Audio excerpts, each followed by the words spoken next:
What is up, everybody? Welcome back to your trio of choice, the Hashira Half Hour. I am joined today by my best buddy, Lars. I love the little aliens from Toy Story. So I am at my current place of employment. And so I needed a buddy with me today. So here he is. Pass it to Hannah. What's up, guys? I feel like I am a new person because, in case you're not watching this video, I have a new microphone and it is the best quality microphone I've ever owned in my life. So I'm feeling a very good feeling right now. We're feeling it for you, Hannah. What's up, guys? This is Emily. Excited to be here this week. Really looking forward to the weekend. I don't know about any of you, but a lot happened this week for me. I'm tired. I'm ready for a nap. So excited to talk about Demon Slayer and excited to enjoy the weekend afterwards too. I agree. Honestly, I think we're all getting the Nezuko vibes of sleep for 2 years, then wake up and do some stuff. Are we right? All right, so we are hopping into episode 11, the Tsuzumi Mansion. First off, I love this episode, especially because we drop right before the action starts, right? We see a lot of stuff go down, but I want to talk about one moment in particular, and I think it really speaks to Tanjiro again. Here I am. This is my soapbox now. Now I get to talk about how much I love Tanjiro. So, Hannah, you can step back. But we first see one of our characters, or I actually don't even think we know his name, but the guy who literally flies outside the house and is like, I made it outside. Am I going to live? How did that make you feel? Like, I feel like that's a moment that people don't talk about enough in Demon Slayer. It's so, like, small, but let's talk about it for a second. I mean, it doesn't bode very well for whatever's going to happen inside of the mansion, right? It's like, there's this uncertainty at first because Tanjiro is just kind of taking it all in and Zenitsu as well. Not taking it in as well as Tanjiro, but, they stumble upon these kids that are kind of like cowering in the forest. They've disclosed to him that their brother is somewhere in that house. And then like moments after they share that information, a guy that is probably about their brother's age comes flying out of the window and is not doing so good. So, I think what's going through Tanjiro's mind at that moment is like, is this your brother? I really hope this isn't your brother. And if it's not, how many people are in there? What's going on in this house? Something strange is afoot. So those are just my initial impressions. Yeah, I mean, I think it's probably one of the more gory moments that we've seen outside of like Susumaru in the last arc, just kind of being destroyed by Muzan's curse. But just like Tanjiro's reaction was very interesting in my opinion, because you could tell he so regretted not getting there sooner. And, he's thinking about the fact that him and Zenitsu were just kind of hanging out on the road and, wishing that he got there sooner. I also kind of feel like that line where he says, if only I'd gone here sooner, was kind of a callback to Gyu in the first episode. I instantly thought of that moment, and I kind of have to wonder if Tanjiro is thinking of that moment that, actually that might have been Gyu's thoughts if I'm remembering correctly, but still kind of shows that they're kind of connected. And really sets the tone for what this arc is going to be. I think it's coming up on being one of the more dramatic ones of the season. So a lot of exciting things that are about to happen. Definitely. And one thing I want to just kind of like surmise in this is like Tanjiro, of course, is our like empathetic boy.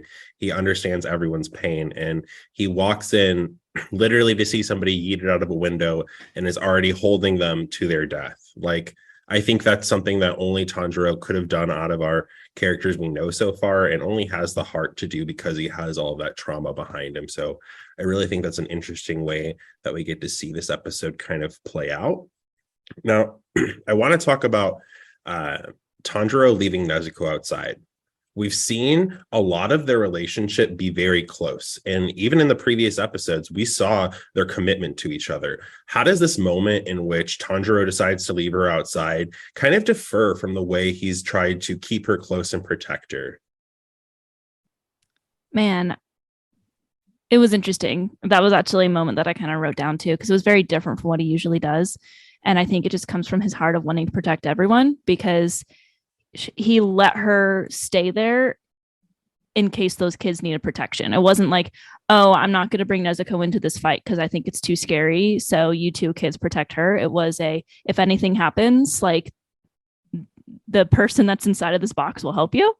So I think it kind of is showing Tanjiro's growth and knowing that Nezuko is powerful and he doesn't have to just necessarily always protect her, that maybe she can fend for herself. But also now he's thinking ahead and thinking, hey, she might be able to protect other people as well. And I think that's really important for his character arc. Yeah, absolutely. I think there's a lot in this episode that is kind of unexpected. I think that's kind of a fun theme that runs throughout it. And I would agree with Hannah. Tanjiro, I think, for one of the first times, is empowering her to take charge on something a little bit more that carries a lot of immediate weight. So we know that it ends up not really working out, and that the children end up coming into the mansion anyway, even though he's left Nezuko out there to guard them. And I think in a way he was kind of hoping that they would keep an eye on her as well and make sure that the box would stay safe, because it is still broad daylight outside too, which is something that we have to keep in mind. Like, how much would she be able to do? Not 100% sure, because as it stands right now, she's not able to obviously stand in the sunlight as a demon. So it'll be interesting. Hopefully we'll cut back to Nezuko pretty soon. I was thinking about that too. I was just like, maybe Tanjiro in his like moment of trying to grow and be like, all right, she can protect other people and I can go fight by myself. He literally forgot that she can't do anything in the sun because it is broad daylight. But Tanjiro is also used to fighting demons in the dark. Like, this is a kind of a new feeling of they're going inside a building where there's no sunlight so they can fight these demons in the middle of the day. It's very new to them as well. Tanjiro must have been excited. He finally got like a day shift. He got like a normal time. He got home at like 5 for dinner. When do demon slayers sleep? Someone please tell me. It's not during the day because they're traveling to their next mission during the day. We still haven't figured that out yet. If you have an answer or if you have a theory, drop it in the comments, DM us about it. Going forward though, right?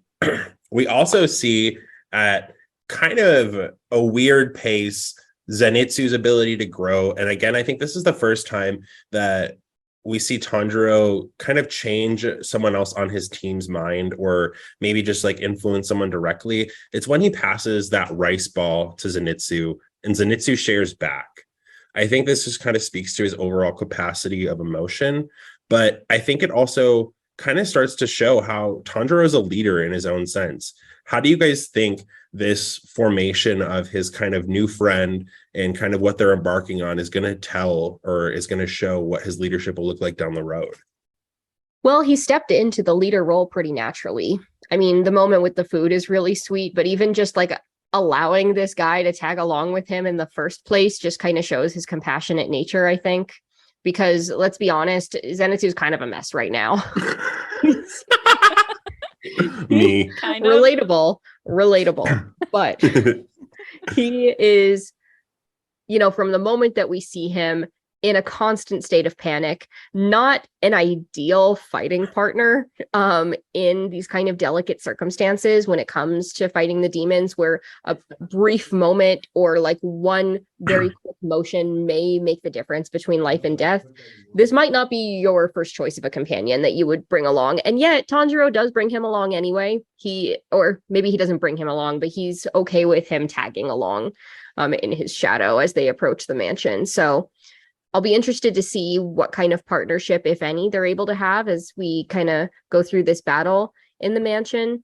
But I think it just goes to show that Tanjiro is able to welcome a motley crew and rein them in, I think, a little bit, if not much yet.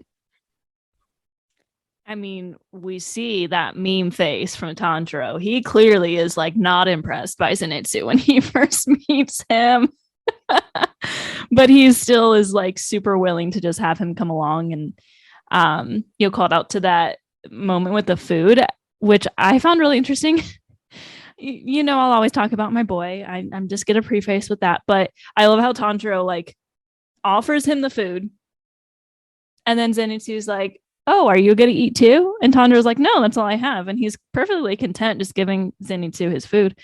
And then when Zenitsu's like, "Okay, you can have half," Tanjiro acts like it's like the most wonderful thing that Zenitsu could do for him. He's just so like, oh, really? Like you're sharing with me, even though this is food that I shared with you. It just like really goes to show his empathy and his kindness because, like I said, I think he wasn't impressed with Zenitsu when he first met him, but he's willing to just kind of say, all right, like come along with me. Let's do this. Let's make it happen. And because of the way he acted when they entered the mansion, Zenitsu was like, all right, fine, I'll go. And it got Zenitsu moving because otherwise he would have stayed out there. Honestly, I can relate.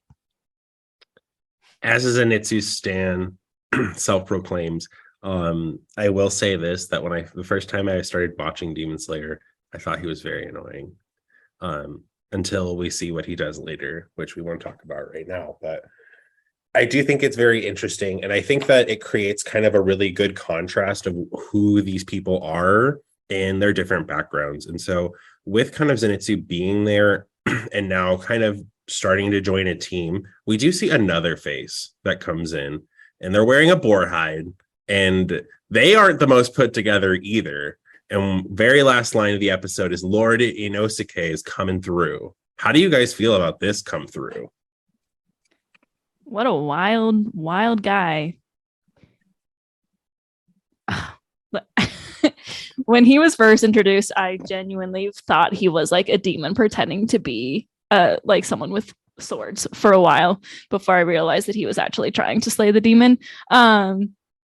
I'll be honest with y'all. I adore Inosuke, and it kind of goes along with Zenitsu. Like I love both of them. Their character development to come is really crazy, but I feel like Inosuke's introduction is almost more wild than Zenitsu. Like Zenitsu was crazy and just like crying and being a womanizer kind of like Zenitsu, but Inosuke is just like literally this person with a boar head, and he's just running through. What a wild welcome to a character, because we haven't seen him at all, because we didn't see him at final selection either. We have no idea who this guy is. Yeah, I agree. I think that I shared the same opinion the first time that I watched it. I thought that he was a demon too. And why wouldn't you maybe jump to that conclusion, given that we're in the scary demon house and things are moving around and like this like very strange costume design that they've got. It's like, what is going on with this guy?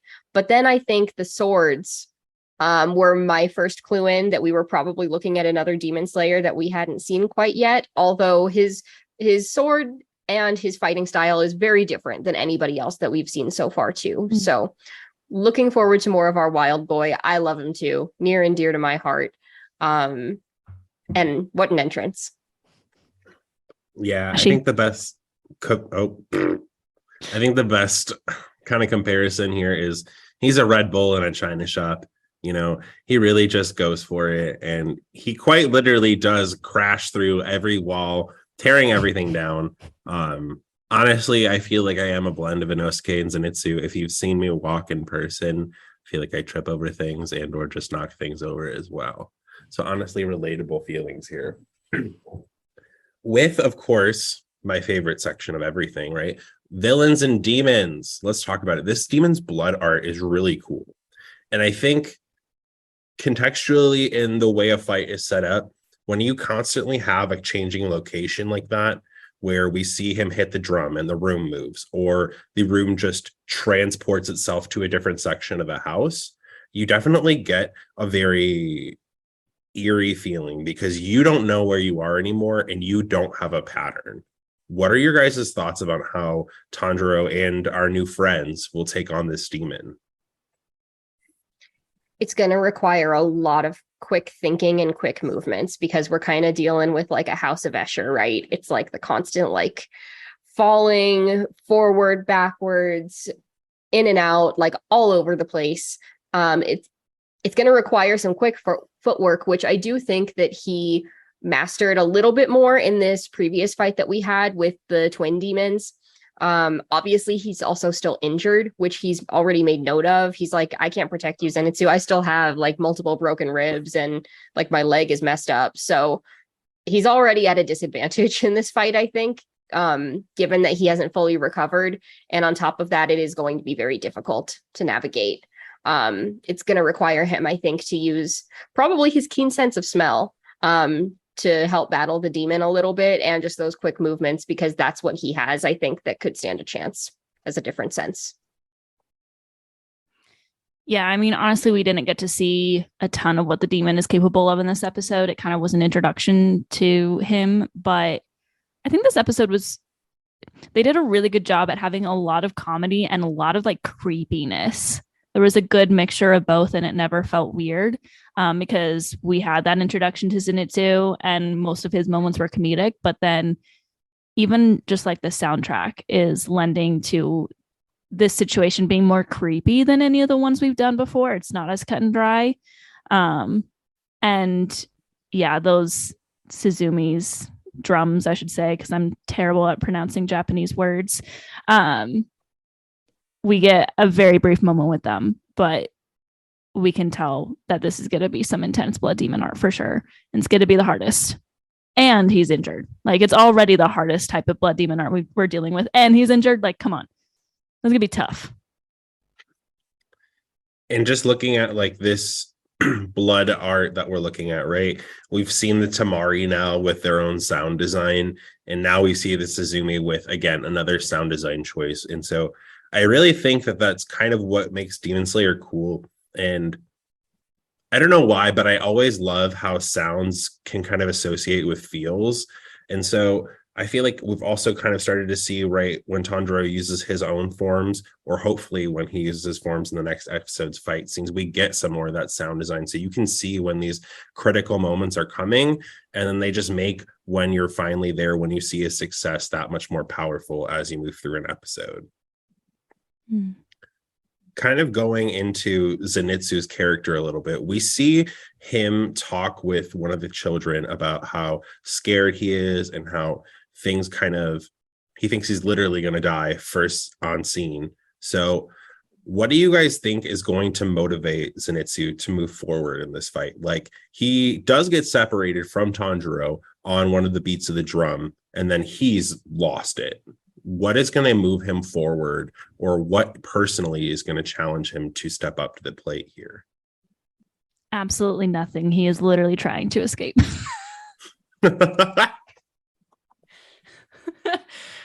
My boy has no motivation to stay and fight whatsoever. Even when what is his name? What is the kid's name? I can't remember. Kazumi or something. He's like telling him, how dare you? Like, aren't you ashamed to be leaning on someone of younger age? Why would you run away? After that happens, and it's just still like, all right, let's get out of here. So I think it's tough. He doesn't have a whole lot of motivation yet, but I think the motivation that he has is going to come in the next episode. I agree. He's like laying out, like bleeding on the floor. He's like, harsh words, very harsh words from a child. I still don't want to do it. No motivation. Absolutely none. I can relate. I do think that we'll probably get to see him. He's going to have to take some kind of action, because ultimately it's going to come down to do or die. And even though he doesn't really want to do anything, I don't think that he wants to die either. So hopefully we'll get to see a little bit more. I do also see him sacrificing the child before himself at this point. So. Oh, man. And honestly, though, I do think that's what's nice about Demon Slayer, is that we kind of have these nice contrasts. Nonetheless, right, we have this contrast now of, because we've seen Tanjiro as a Demon Slayer, we've seen Giyu as a Demon Slayer, and we've seen Orokodaki. All three of them have been very consistent, very powerful, very straightforward, but also very somewhat kind souls. And now we're starting to get to see these other people who use different types of forms than what we've seen, and also somewhat of their personality in kind of how they differ. How do you think that these different breathing styles kind of correlate to different personalities? Because you have Tanjiro, Orokodaki, and Giyu, who are very strong and compassionate, but now you have Zenitsu, who maybe we don't know his breathing style yet, but what do we think is coming from that? Yeah, we haven't necessarily seen the breathing styles yet of the new Demon Slayers, but I do think it is going to tie into their personalities directly. So I think we can expect something unexpected from Zenitsu, something that maybe is dormant, and who knows what it might unleash when it comes down to it. We've seen Inosuke very briefly, and we know that there's clearly like this kind of animalistic vibe about him as well, between like the boar head that he currently has on and just like the rugged quality of the swords that he's using.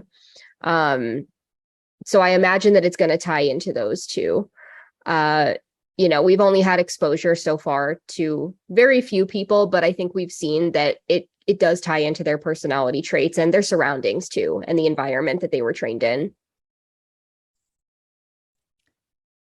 Yeah, I mean, obviously we know because we watched the show before, but if I had to guess without knowing what his breathing form is, I would say it has to be something loud. Oh my god, is that a read to me because I'm loud AF? No, Zenitsu literally spends the entire episode screaming. To be fair, Inosuke is also pretty loud. So yes, Bryan is loud. I will say that. Yeah, people make fun of me a lot because they're like, Bryan, quiet? What? Never heard of her. No. Yeah, Zenitsu, like if I had to guess, like as far as breathing style goes, I would say with breathing somewhat being similar to a character's personality, it would need to be something loud. All right. Well, I think it's about time for our favorite moments, unless someone else has anything they want to bring up about this episode. All right. Well, obviously my favorite moment is when Zenitsu obviously is on screen, of course, but I actually want to take a point and really redirect it to our drum demon so far. And he gets very irritated. He's like, these people in my house, annoying. More people here, annoying, frustrated. And just like, we can tell that something's building within him. We don't know what it is yet, but he keeps beating the drum and he's like, there's more people here. Jesus. It's like, I invited too many people over right now. But I think it's just very cool because we get to see a very ominous form that I think a lot of demons are very show-offish. And this one seems a little bit more of an opposite. Like he doesn't want really, or at least from what I get, he doesn't want to fight so far. He wants to just kind of like lay back in his mansion, eat some people every once in a while, and then, move on with life. That's true.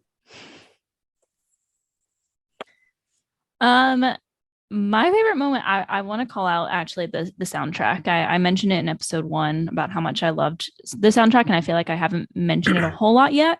But we get like Tanjiro's third-ish theme, I guess you could call it, when he first starts fighting, and it actually reoccurs less than a few of the other themes, but it's something that comes into play a lot in a certain season 2 arc where a certain person is bleeding.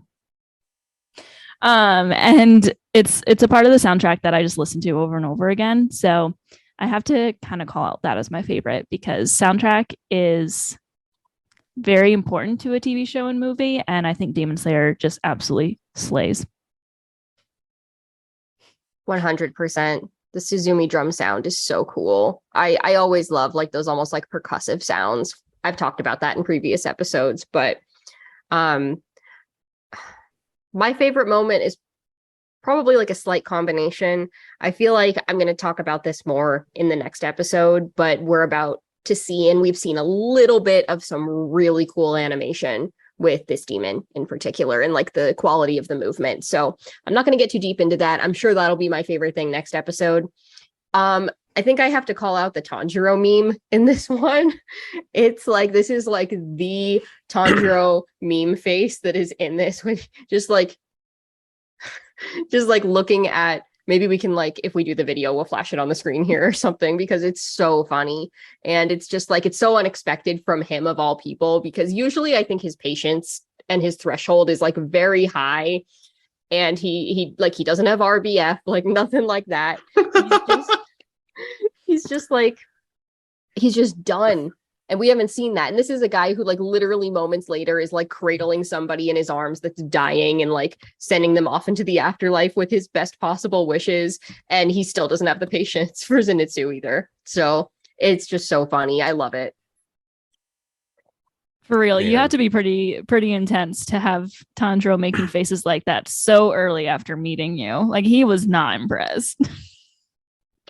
How do you think it feels to be me?